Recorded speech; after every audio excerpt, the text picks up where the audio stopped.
Hi, welcome to my YouTube channel.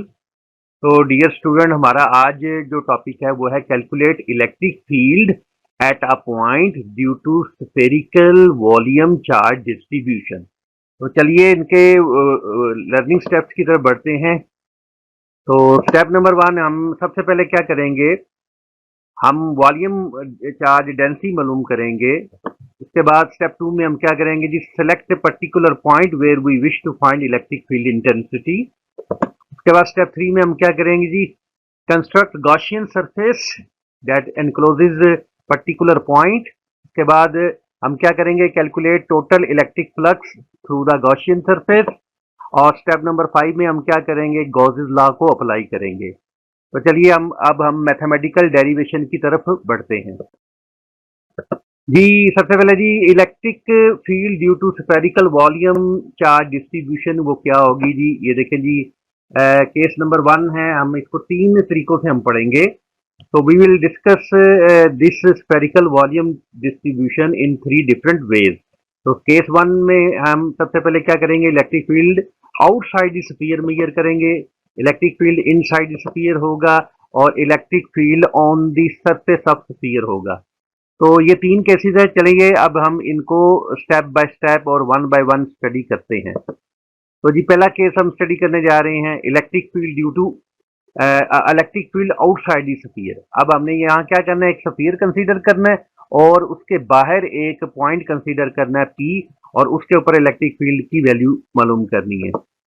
So consider a sphere of radius r and let positive charge is uniformly distributed on it as shown in the figure। तो ये एक figure, ये देखें जी, आपके सामने एक sphere है और इसमें इसका रेडियस r है और इसमें ये पॉजिटिव चार्ज जो है ये यूनिफॉर्मली डिस्ट्रीब्यूटेड है। ठीक हो गया जी। अच्छा जी, अब हमने क्या करना है, इसका एक स्मॉल पोर्शन सेलेक्ट करना है। ये जी स्मॉल पोर्शन आ गया। देखिए जी, ये स्मॉल पोर्शन है, इसका इसका वॉल्यूम dv है और इसके अंदर जितना चार्ज है वो dq है। तो dv के अंदर जो वॉल्यूम चार्ज है वो dq है। अब इसका वॉल्यूम चार्ज जो डेंसिटी होगी वो क्या होगी, आपने इन दोनों को डिवाइड कर देना है। तो dq को dv पे डिवाइड कर देना है, तो ये हमारे पास वॉल्यूम चार्ज निकल आएगी डेंसिटी। अब इसको थोड़ा रीअरेंज करके भी लिख सकते हैं, d q is equal to rho time d v लिख सकते हैं। और अगर आप टोटल चार्ज या नेट चार्ज मालूम करना चाहते हैं तो दोनों साइडों से इंटीग्रेट कर देंगे। तो दोनों साइडों से हम इसको इंटीग्रेट कर देंगे। और ये देखें जी, ये वॉल्यूम जो पूरा स्फीयर का वॉल्यूम होता है वो 4πr³ अपॉन 3 होता है। ठीक है, इसको हम इक्वेशन नंबर वन बोल देंगे। ये आगे हमने इसको यूज करना है, तो जरा आपने जेन में रखना है। ठीक हो गया जी, चलिए आगे बढ़ते हैं। अच्छा जी, let P is the particular point where we wish to find electric field. अब ये स्टेप नंबर टू था, हमने कहा था कि हमने एक पी पॉइंट सेलेक्ट करना है जिसके ऊपर हमने इलेक्ट्रिक फील्ड इंटेंसिटी मालूम करनी है। ठीक है जी, ये जी पी पॉइंट है। ठीक है, ये एक की पॉइंट है और इसके ऊपर हम इलेक्ट्रिक फील्ड इंटेंसिटी मालूम करना चाहते हैं। अब हम क्या करेंगे जी, now consider Gaussian surface in the form of sphere of radius R which encloses point P. अब इसको इनक्लोज करती हुई एक सरफेस कंसीडर हमने करनी है। तो ये देखें, ये एक सरफेस कंसीडर हो रही है, ये देखें जी, ये एक सरफेस कंस्ट्रक्ट हो गई है। इसको हम गॉसियन सरफेस कहेंगे और इसका रेडियस आर है, और आप देख रहे हैं कि ये पॉइंट पी को एनक्लोज करते हुए या उसको टच करते हुए गुजर रही है। ठीक हो गया। अब हम क्या करेंगे, now electric flux through the Gaussian surface is given है। अब इसी सरफेस से गुजरने वाला हमने क्या मालूम कर लेना है, फ्लक्स मालूम कर लेना है। ठीक है, तो फ्लक्स का बाय डेफिनेशन फार्मूला आप जानते हैं, flux is equal to integral E dot d A. ठीक है, अब आपने इसका फार्मूला ओपन कर लेना, डॉट प्रोडक्ट वाला, E D A cos theta. अच्छा जी, अब एंगल देखें जी, ये देखें इलेक्ट्रिक फील्ड और डी ए कॉस थीटा, ये थीटा इन दोनों के दरमियान एंगल है। तो यहाँ पे देखें, ये ब्लू कलर की लाइन इलेक्ट्रिक फील्ड की डायरेक्शन है और ये जो ब्लैक कलर का जो एरो है ये सरफेस एरिया का एक ही डायरेक्शन है। तो दोनों की डायरेक्शन सेम है, इट मीन दोनों के दरमियान एंगल क्या होगा, जीरो होगा। तो यहाँ पे आपने थीटा की जगह जीरो लिख देना है। ठीक है, तो आपने इसको थोड़ा रीअरेंज करना है। तो अब ये इसका जो सफियर का ये जो एरिया होता है, सरफेस एरिया ऑफ सफियर, ये 4πr² होता है। ये बाहर वाला सर्कल आपने लेना जिसका रेडियस आर है, जो हमारी गॉसियन सरफेस है, वो यहाँ पे आपने यहाँ पे लगाना। ठीक हो गया, तो ये फ्लक्स निकल आया जो कि उस सरफेस से निकल गया। Now by using Gauss's law, अब आपने गॉसेस लॉ इस्तेमाल करना है। गॉसेस लॉ का मैथमेटिकल फॉर्म क्या होता है? ये जी मैथमेटिकल फॉर्म होता है, phi is equal to q upon epsilon naught.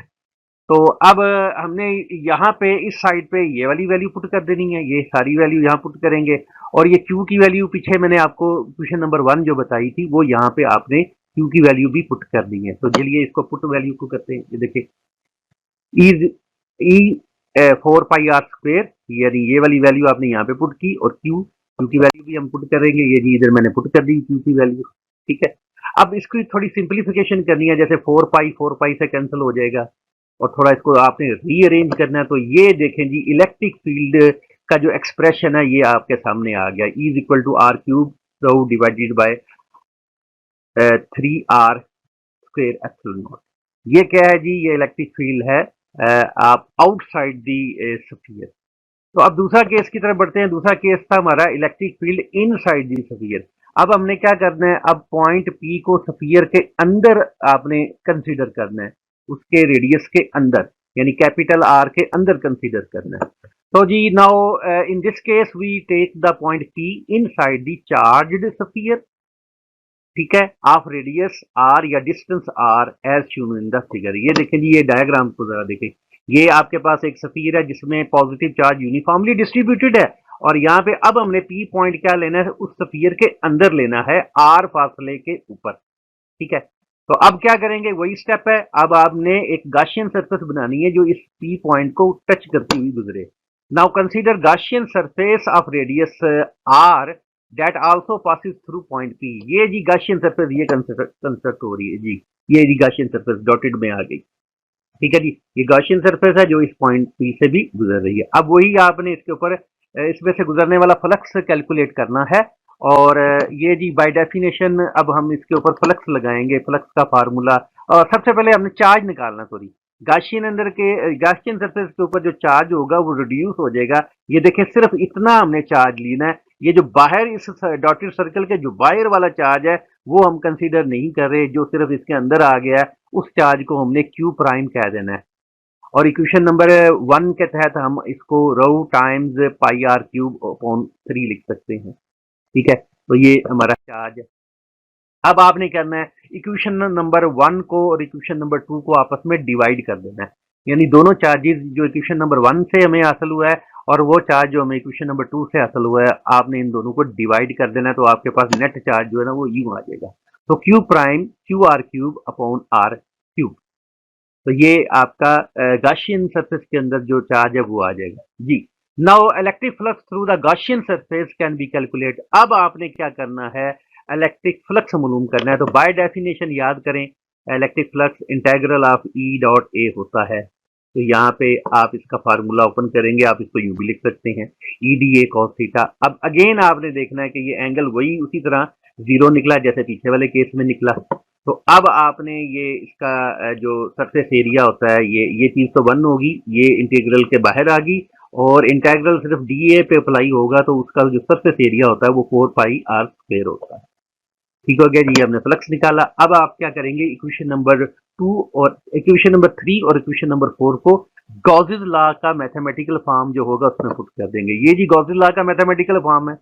ये वाली वैल्यू इस लेफ्ट हैंड साइड पे पुट होगी, और ये जो वैल्यू है ये यहाँ पे ऊपर पुट होगी राइट हैंड में। तो ये देखें, ये पुटिंग वैल्यू की हमने कर दी, ठीक है। अब यहाँ से कुछ कैंसलेशन करनी है, जैसे ये आर क्यूब और आर स्क्वायर कैंसिल हो जाएगा, और फाइनल जो जवाब आपके पास आएगा इनसाइड द स्फीयर जो इलेक्ट्रिक फील्ड होता है वो E is equal to q q r upon 4 pi epsilon naught r cube होता है, ठीक है।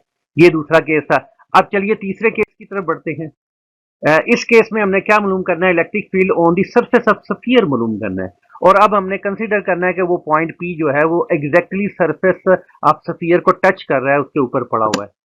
तो now consider P point lies exactly on the surface of sphere as shown in the figure. ये देखिए जी, ये स्फीयर है और इसमें पॉजिटिव चार्ज यूनिफॉर्मली डिस्ट्रीब्यूट हुआ है, और यहाँ पे इसके ऊपर अब ये जी पॉइंट आ गया ऊपर से, ठीक है जी। ये हमने इसको टच कर दिया, ये पी पॉइंट उसकी सरफेस के ऊपर एग्जैक्टली लाई कर रहा है। अब हमने क्या करना है? अभी हम पीछे डिस्कस करके आए हैं कि inside the, now we know the inside charge sphere जो इलेक्ट्रिक फील्ड होता है वो आपने पीछे ही अभी जस्ट अभी प्रूफ किया पीछे वाली स्लाइड में। तो यहाँ से अब क्या करेंगे, ये डिस्टेंस जो है ना यहाँ से लेके यहाँ तक, ये रेडियस जो है ना वो कैपिटल आर के इक्वल आ जाएगा। जस्ट एक पुटिंग करनी है। Now we put small r को आपने कैपिटल आर पुट कर देना है, क्योंकि गॉसियन सरफेस का रेडियस बढ़ के स्फीयर रेडियस ऑफ स्फीयर के इक्वल हो गया। तो आपने ये वाली पुटिंग अब क्या कर देनी है, इधर ऊपर पुट कर देनी है। तो ये देखिए, ये आपने पुटिंग कर दी, स्मॉल आर की जगह कैपिटल आर आ गया यहाँ पे। अब यहाँ पे ये कैंसलेशन होगी और ये सिंप्लीफाई आंसर ये आ जाएगा। ठीक है, तो यहाँ पे आप देखते हैं कि 1/4 पाई एप्सिलॉन नॉट लिखा हुआ है, और आप जानते हैं कि 1/4 पाई एप्सिलॉन नॉट के इक्वल होता है इलेक्ट्रोस्टैटिक कांस्टेंट। ये है आपका फाइनल इलेक्ट्रिक फील्ड इंटेंसिटी उस पॉइंट के ऊपर जो एग्जैक्टली स्फीयर को टच कर रहा होगा। तो स्टूडेंट, ये था आज का लेक्चर। उम्मीद है आपको समझ आ गया होगा। अगर कोई आपका इशू है या प्रॉब्लम है, आप मुझे कमेंट्स में आगा उससे कर सकते हैं। टिल देन, अल्लाह हाफिज।